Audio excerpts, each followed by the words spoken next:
So we're going to continue on playing Chronicles of Outlands. I am going to generate a quest for the game using this book. You can buy this book separately or it's in the omnibus. Generating quests for Outlands. The basic idea is I need a patron. I need somebody to send me on a job, a mission. And after I roll a patron in a job, the rest is optional, but depending upon whether I need to know his motive or if he has any sub-factions that he belongs to, whether or not I need to know what sort of finances he has. Of less importance here probably in Outlands because I start with a boat. I have my floating home and my reserve of men that are with me.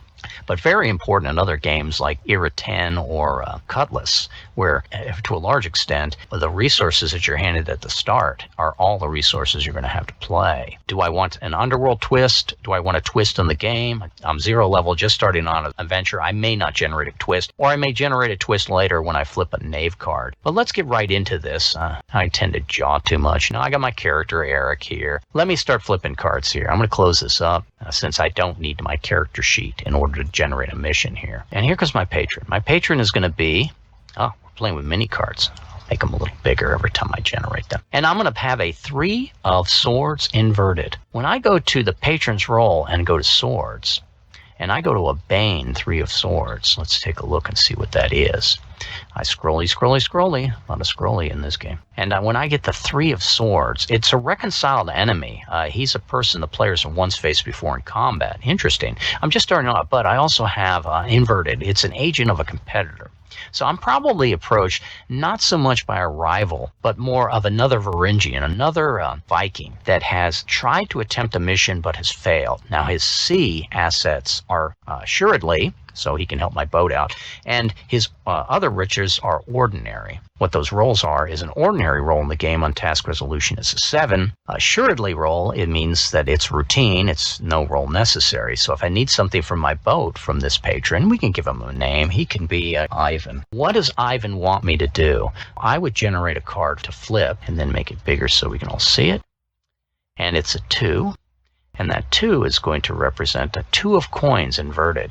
So when I go into, and the scenario sequence here, again, you would generate your quest, your terms and deals, you would have your encounters along the way. Eventually you'd get to the climax after you pass A, B, and C, and then you need an epilogue home, a scenario's aftermath, and then some sort of downtime while you look for your next quest. Pretty typical in many ways. I move this up to here, and I go to my mission. It was a 2 of coins inverted. Missions, 2 and coins. Underworld missions? No, let's just take a normal mission here. Coins, 2, inverted. 2 of coins inverted. He wants me to bribe, corrupt, or kill in an attempt to remove the majority of policing soldiers from an area, or he wants me to deprive an area, in this case, of laborers or craftsmen. Instead of soldiers, a patron wants to impoverish a city by deleting it of workers. I'm going to pick Cherson here, and I'm going to take 3 phases of encounters and sail over to Cherson. And what he wants me to do is he wants me to disrupt a guild there. Let's just make it straight right to home. He had a bad encounter with some of the shipbuilders there, and he wants me to punish the shipbuilders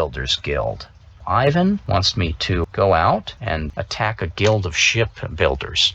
Normally in your other favorite roleplay game, everything needs to be very personal. Everything needs to be right in your hands. But here in Outlands, we have more of a global perspective. When I attack Cherson or attack the guild in Cherson, I'm going to be attacking with my crew as well. I'm going to have soldiers with me. That doesn't necessarily make it less dangerous for me because the perspective of battle is still held on me. But what it allows me to do is to attack something as large as a guild without spending 6 days of rolling dice trying to get through 100 people on one side and 50 on the other.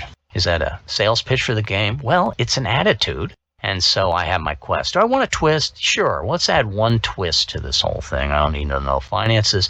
Here comes my twist. Twist is going to be 6 of cups. 6 tends not to be good cards. 6 of cups, twists, cups, 6. It's not inverted. A 6 of cups. A sea travel, even across the sea, will use land encounters. The players will hug the shore and all encounters simply occur for routine shore parties. In some cases, 1 or more of the player characters will not be in the event. Now, I'm playing solo, so that's not going to affect me too much. So instead of using a normal encounter system where I might be using the seas, I will do it more as rivers and coasts, which is perfect for play of Outlands. I'm going to not go across the sea here to Cherson, but I'm going to go up past Varna and then Belgorod and then over to Cherson. And that'll be my demarcation for my Phase A. When I finally get to Phase A and Phase B, I've reached Varna. When I reach Phase C, I've got to Belgorod. And when I get to out of Phase C, I've reached Cherson. So I have a mission. I have a mission where Ivan, a competitor of mine, another Varangian, another Viking, raids in this area with me, and he knows I'm hard on my luck, and he decides that he's going to give me a mission to punish the shipbuilders in Cherson. I'm going to open up my character sheet here, and I'm going to negotiate a little bit for 2 more longboat swaggering. I'm going to take camaraderie, and I'm going to take an undamaged boat. So he is paid to get my boat fixed here in the capital of Constantinople. He is paid to get my boat fixed so that I can go up along the coast and then punish the shipbuilders in Cherson. And there's probably some intrigue where some of the shipbuilders in Constantinople are also supporting this mission because they don't like the rival of having other ships that need maintenance to go to Cherson and get fixed. They would rather have that monopoly here in Constantinople. And when I start the actual mission, you'll see how I flip cards and move along the coast to get up. And then I'll add my own narratives to personalize the adventure like I did with Crusades in Volume 1 and Cutlass in Volume 1. More later.